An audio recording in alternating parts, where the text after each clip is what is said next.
Tonight at 5, the final day of News 3 Now's Week of Warmth. How you can pitch in right now to help those in need stay safe through the winter. And how businesses in Dane County are participating in a national protest against the Trump administration's immigration enforcement tactics. Plus, the changes Democrats want to see to ICE policies and where the deal to avoid a government shutdown stands right now. You're watching News 3 Now at 5. Hello, everybody. Thanks for staying with us tonight at 5. We have a lot to get to today, but we are starting with a quick push for the final day of our Week of Warmth. Brady Mallory live at Vortex Optics with volunteers taking your calls to donate. Brady, how can folks help right now? Hey, I have some really good news. I'm just told by our friends and volunteers back here that a generous viewer called in and donated $1,000. And if you want to know how much more we're doing right now, you got it. Wait, I'm going to go back here. So you got the $1,000 call? I sure did. And how does that make you feel? I mean, it was so incredibly generous and kind. So what a great day. So maybe, I don't know, let's get a little competition. Maybe you can give her a call then and $2,000, maybe $3,000. Come on, let's get some bragging rights going. I like a good competition. Yes, call us up. But in all seriousness, this is such a good cause for our friends and neighbors who are in need in the state. I mean, think about it. Heat should not be a luxury. It is a necessity, especially in these very cold winters. So why don't you give us a call here for our Week of Warmth telethon. That number is 608-602-2636. And getting back to what I was saying, our total right now, we're at about more than $30,000. How terrific is that? So if you're at home, give yourself a little pat on the back. That's all because of you and your generosity. We'll check back in throughout News 3 Now at 5, and we'll talk with Tim Brewer about how your donations are making a difference. Back to you in the studio, Eric and Susan. All right, Brady, thank you very much. We'll check back in shortly. If you don't feel like calling, but you would like to help, all you have to do is scan this QR code. It will take you directly to channel3000.com, where you can find the link to donate to the Keep Wisconsin Warm Cool Fund. And we'll be airing the QR code and the number to call throughout our 5 and 6 p.m. newscasts. Let's turn it over now to weather. Our first warn forecast in Blaze is back with a look at what the weekend's weather will bring us. Blaze? Some light snow possible to end the weekend. Of course, Sunday being the start of February, we're going to start off the month with a little bit of light snow as we kick off next week as well. Until then, we should stay pretty quiet. High pressure moving on in, keeping our skies clear out there in Dodgeville on our Upland Hill Skycam, where it's 14 degrees, but winds out of the north at 14 miles per hour, making it feel just slightly below zero. Those northerly winds have kept us quiet, though, keeping a lot of that snow actually off into essentially the middle of Lake Michigan.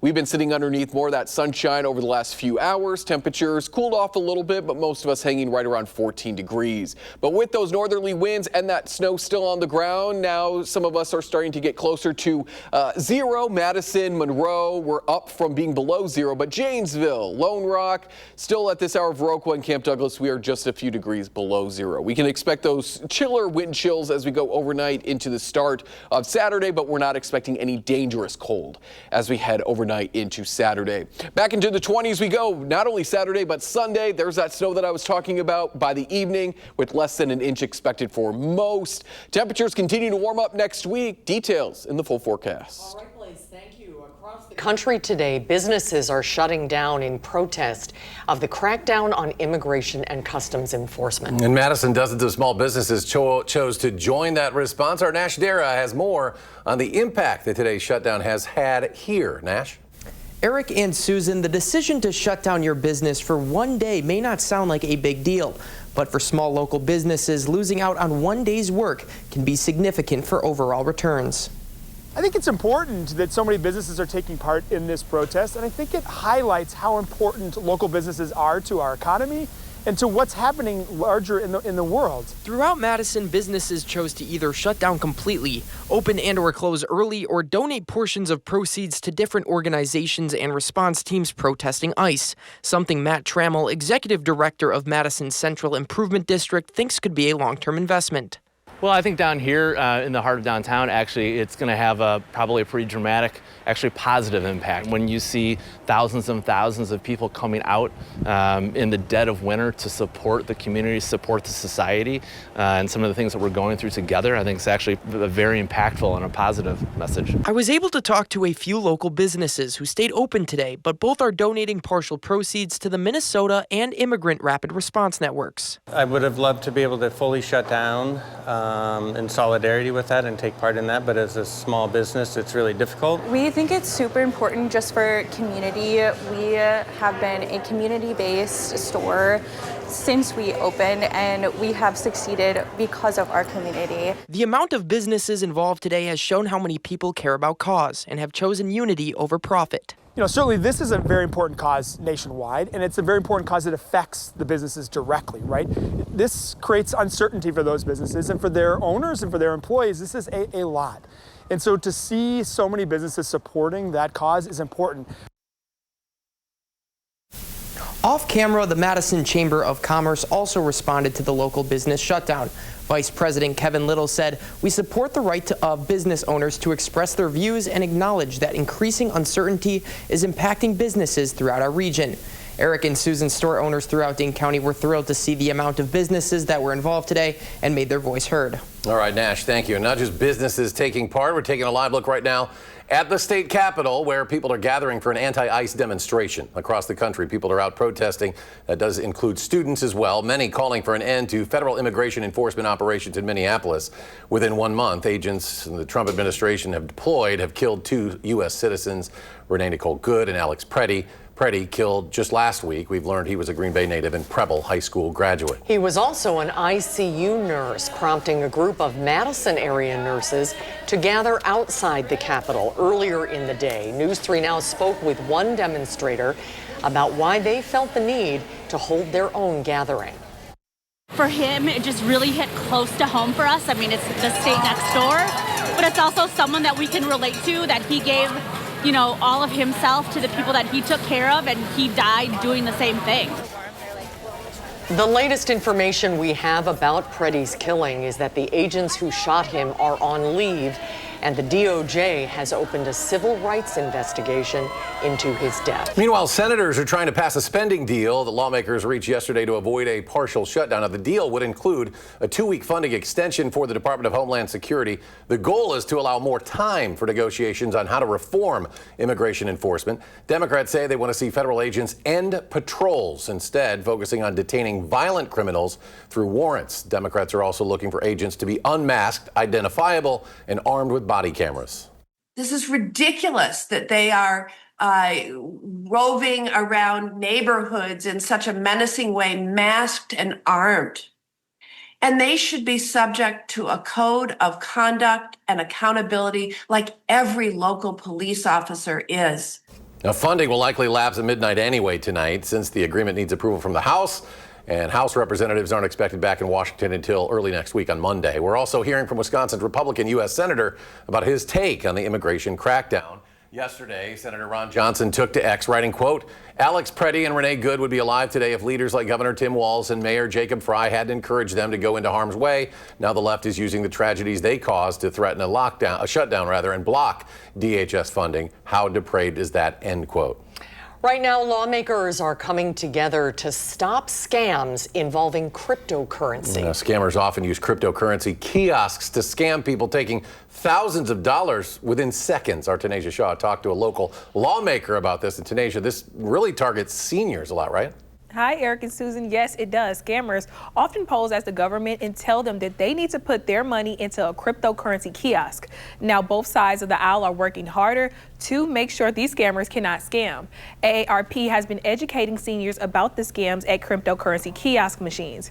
Even though seniors are often targeted, it really can happen to anyone. A bipartisan bill would put more restrictions on transactions by putting daily limits of $500 per transactions, making sure every machine has receipts, and requiring an ID for every transaction.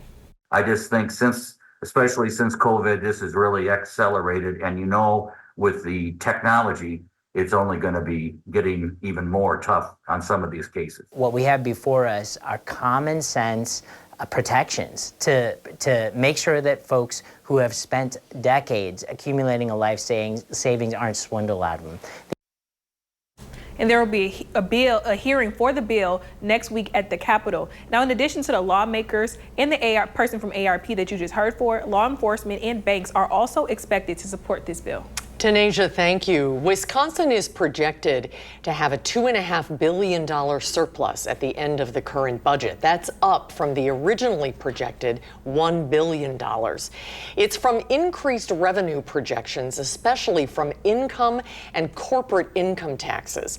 This Sunday on For the Record, political reporter Ellie LaLiberte sits down with the Wisconsin Policy Forum to break down what it means. None of this is money in the bank yet because you still have to go through the budget process and see if the tax revenues come in as the new projections expect. Is it a possibility for it to be lower than projected? It could be higher, could be lower. For example, if the economy unexpectedly went into recession, for example, then the numbers could turn out to be not as good as we expect.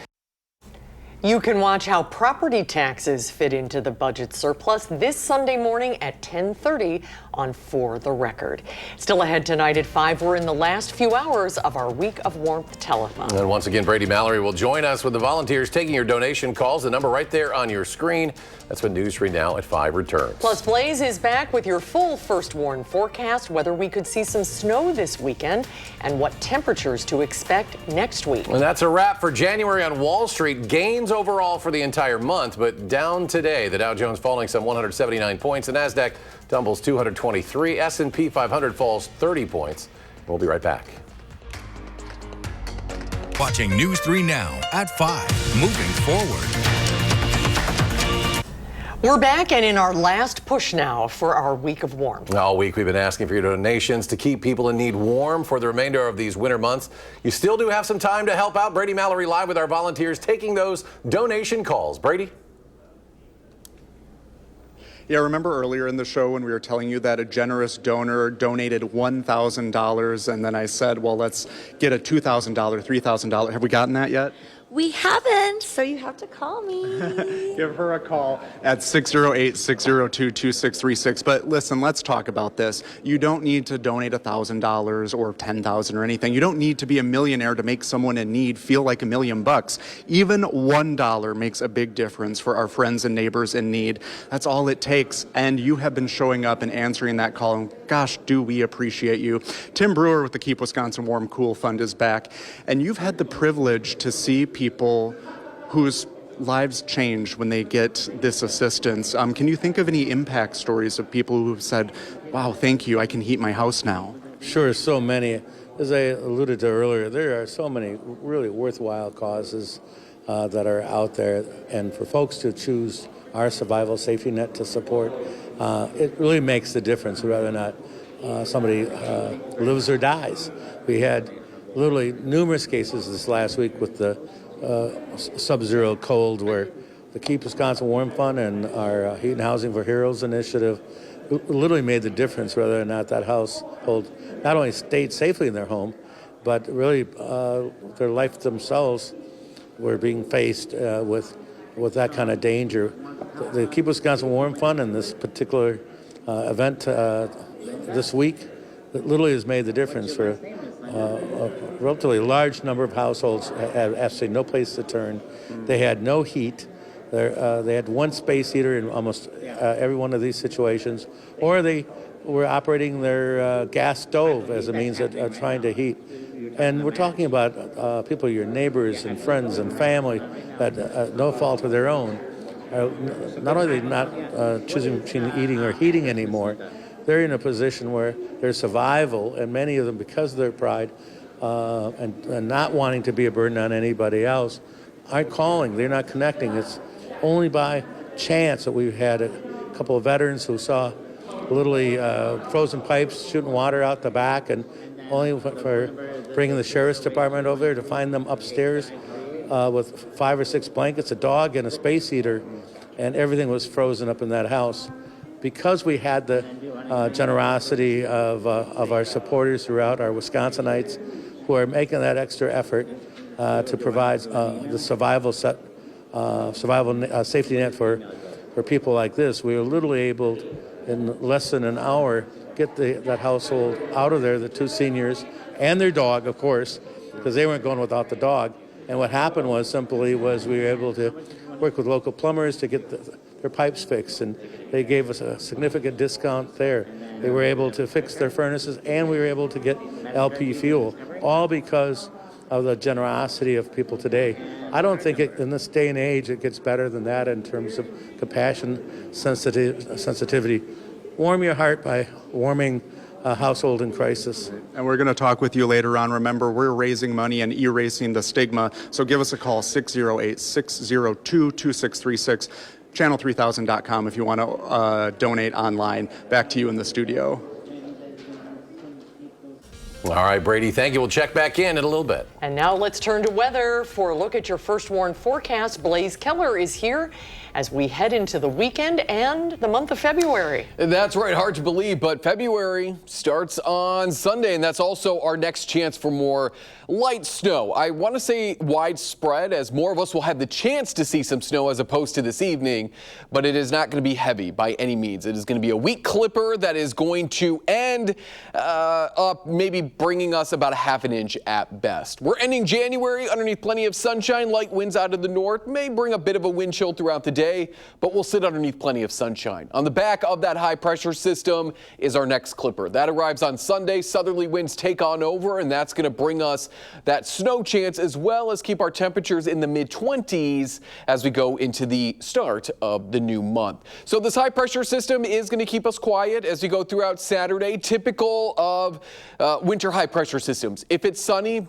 it is likely cold because these feed off of that cold air. But here's our next clipper system as it moves out of southern Canada across parts of the Dakotas. As it does, it is going to fall apart. It is not going to stay strong or as strong as it once was. So watch as a lot of this blue fades away as we get that low pressure system overhead. Those flurries will wrap up as we go into the morning hours on Monday, likely before the morning commute. But because that snow and this system fall apart, we're likely looking at probably a half an inch at best. Closer to the Mississippi River, parts of western Crawford, Vernon, La Crosse, and Monroe counties, we may get closer to that inch, but this is going to be a light, fluffy snow, typical of a clipper system. Now, what our temperatures are going to do as we go into the start of February is climb out of those low 20s Saturday into the mid 20s Sunday and Monday. We're approaching the 30s by Thursday. There by Friday. If we get into those upper 20s or the low 30s by Thursday, even by Wednesday, that'll be the first time that we have climbed our daytime high temperature above average since about mid-January. So we have been long overdue for some warmer air, and it looks like we're finally starting to see some, at least seasonal air, as we go into the second half of next week. But I don't think a prolonged, like what we've been underneath with these cooler than average temperatures, a prolonged warmer than average temperature trend is in the forecast anytime soon. At least up through the middle of February, I would not count on long-term warmth. Maybe a day here or there, like next Friday and that following Monday, but long-term, it's just not in the cards, which isn't necessarily bad. I know that we've got that 5K on Lake Mendota coming up on the 7th of February. It has been kind of dicey over the last few years, but it does look like it is probably going to be good conditions this year. So that is some silver lining in all of this. There is a look at your 7 and 10 day forecast. 20s pretty much from here on out, and we'll watch for some snow Sunday into Monday, and then more of a rain snow mix Thursday night into next Friday. All right, thank you, Blaze. And coming up at 5, we'll check back in with Brady and the volunteers taking your calls on this, our final day of the week of warmth. News 3 Now at 5. Moving forward. Thanks for staying with us. We have about an hour and a half left of our week of warmth. That's right, Brady Mallory with our volunteers taking your calls to pitch in. And Brady, how much money have people donated so far? Hey, listen, I have some really exciting news to share. My friends here said that I could tell you about this, so I'm going to. So far, because of our generous donors who have called in or pledged online, we are at more than $31,000. That's going to make a huge difference for our neighbors in need who need a little extra help heating and cooling their homes all year in Wisconsin. We know how these winters can get, and then summers get pretty hot too. So thank you, everyone. Our operators have been very, very busy, but I see one who looks like we have a little bit of time to chat. Our good pal Steve. Hello. How's it been going? Good. I just want to tell you a little story. I had a young lady that turned 18 this week, and she donated $100 from her birthday money because she has an elderly grandma that is on a fixed income, and she rather her pay $100 so her grandma can put food on her table. That is really wonderful. Thank you if you're watching. What does that mean to you when someone tells you that? Especially someone at the young age of 18 doing that, it just shows that us reaching out and putting this out there shows that the world is listening and there are people that do want to help. I've been listening to all of the operators talking to our wonderful callers, and y'all are so nice, and I hear you visiting with them. I think, does that make a difference, letting these people know how appreciated they are for donating their hard-earned money? Oh, definitely. I mean, treat them like family because they're helping our families and their families with the situation that they're in at this time. Yeah. And if you're watching live at 4, I made a little joke that like a certain amount of callers, I would give you my recipe for chicken and wild rice soup. People have been asking about that. Many people have mentioned this chicken and rice soup, so you better be ready. It's a Minnesota recipe, but if you wanted to add some cheese and stuff, you can make it Wisconsin. Just keep it your way. Yeah, exactly. All right. Well, I'm going to let you get back to work. I'll stop gabbing at you. If you want to talk to people like Steve and the rest of our wonderful operators, just dial 608-602-2636. Listen, I'm normally a texter. This is the only time I'm going to say, give me a call right now. 608-602-2636. You can also go to channel3000.com to donate online. Let's make a difference, everyone. Back to you in the studio, Eric and Susan. All right, Brady, we'll check back in with you on News 3 Now at 6 in another half hour or so. Stay with us. Blaze will have a final check of the weekend forecast when we come back.